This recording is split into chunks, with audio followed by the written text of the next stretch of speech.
Hello everyone, this is Zivo and welcome to today's Guild Conquest guide video. So the Garden Tales Guild Conquest is going to be released really soon, and in today's video we'll run through the different aspects of the game mode so that you guys can have a better understanding of the game mode as well as how to tackle the game mode in order to have better resource gains. And without further ado, let us start today's video. So this will be the general flow for today's video. Firstly, I'll mark out the different buildings in the general layout and then explain the different abilities, functions as well as statistics of the different buildings as well as the bosses, so you guys have a better understanding of what are the numbers that you are facing. And then lastly, I'll provide a general gameplay for this game mode. It's a very general guide, so do take this piece of information from the video and then discuss it with your guildmate and then think about how to maximize your resource gains from this game mode itself. For the reward section, you get 100 gems as well as 5 or 7 battle medals for each supply truck, control tower, or the command headquarters that you conquer within the game. So the supply trucks as well as the control towers have increasing difficulties with higher level bosses and more HP as well. The reward system for this game mode resets after 1 week, so you can go through this Guild Conquest for 2 cycles per season. So the supply trucks are marked by the green color square on the picture above, right? You get participation rewards on top of the weekly rewards that is distributed once you clear the round.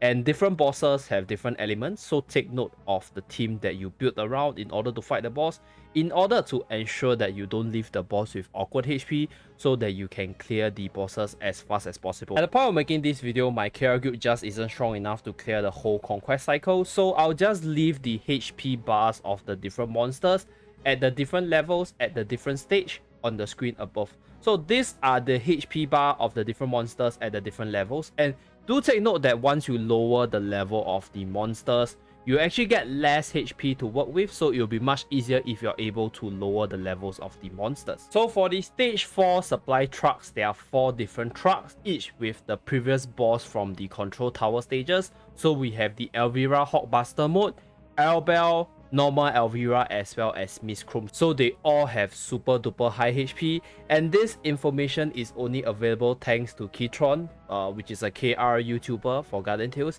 He posted a video showing the different HP bars of the different bosses for the supply truck. And yeah, even as a veteran, I think the numbers on stage 4 are pretty insane. So I personally think that you probably can clear Miss Chrome and Elvira if you're in a strong enough guild, right? But you need to be like in the top guilds in order to finish out the Elvira Hawkbuster mode as well as the Arabelle supply trucks towards the end. So the next important building is the communication center, which I marked it as a star within the background map. So the purpose of these communication centers is to lower the levels of all monsters within the stage that your guild is tackling. So reducing the levels of the monsters makes it such that they have lower offense and lower defense as well. So this makes all the points capturing much easier.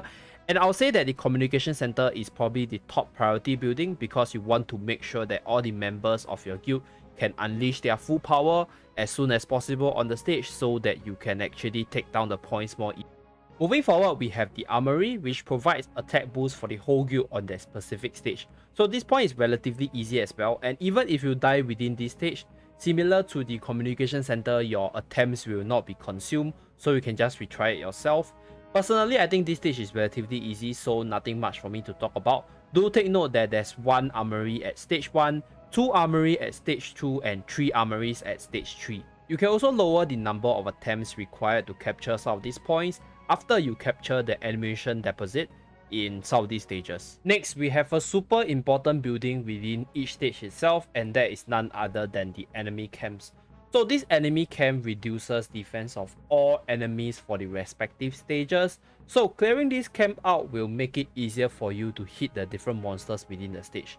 At the same time, you can reduce the levels of the boss monsters within these enemy camps by taking down the communication center, which I mentioned earlier. So I left up some of the different HP bars for the different bosses at the different levels. And as you guys can see, the lower the level, the lesser the HP the monsters within the camps itself have, and the easier it is for you to capture the points.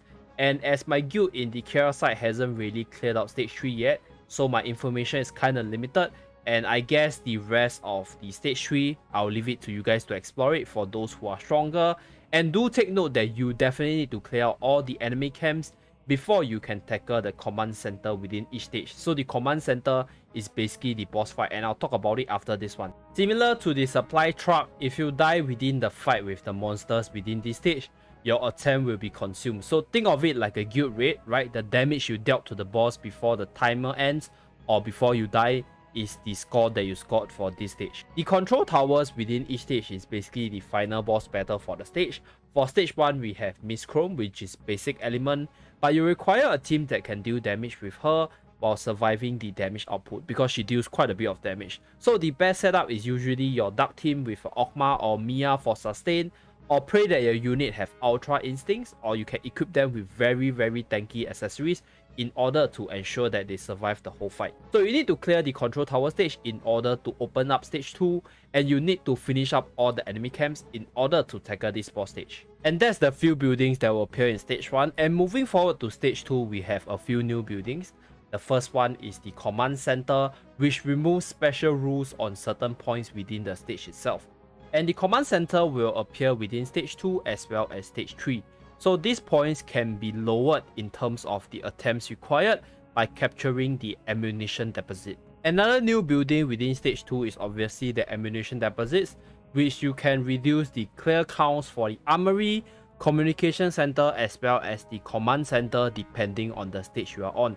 So this is very similar to all the other normal battle stages. You won't really consume your chance even if you die within the stage itself. And the second boss stage is none other than Elvira, which is fire element. So similar to Miss Chrome, you just gotta kill her to reach stage 3. And the best setup is probably a water team with a healer with sufficient sustain. So one thing that I forgot to mention during Miss Chrome is that reducing the levels of the bosses within the different control towers does not reduce the HP, but I'm not too sure about all the other stats such as attack and defense because I didn't really try to test it out myself before the level reduction. So for this one, I'll leave it to you guys to rediscover yourself. So yep, that's it. Let me move on to stage 3 boss. And yeah, the stage 3 boss is none other than Arabelle, which is dark element, and that's pretty much all the information that I have. All the other buildings are roughly the same with enhanced effects or bigger numbers or more attempts to capture them. So I'll leave it to you guys to discover stage 3 and beyond. As for the final boss, which is Red Hood Elvira, I will do a video on her if my main guild on the Asia server actually manages to clear the stage. So that's that. And the general gameplay, I'll leave it on the screen right now for you guys to see.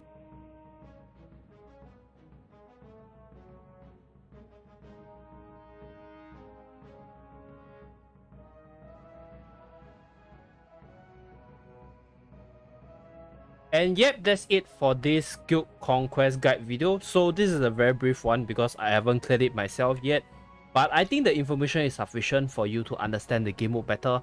And I guess I'll leave the rest for you guys to rediscover yourself. And thank you very much for watching. Do remember to like and subscribe in order to see more guides from this channel. And I'll see you guys again in my next video. Bye guys!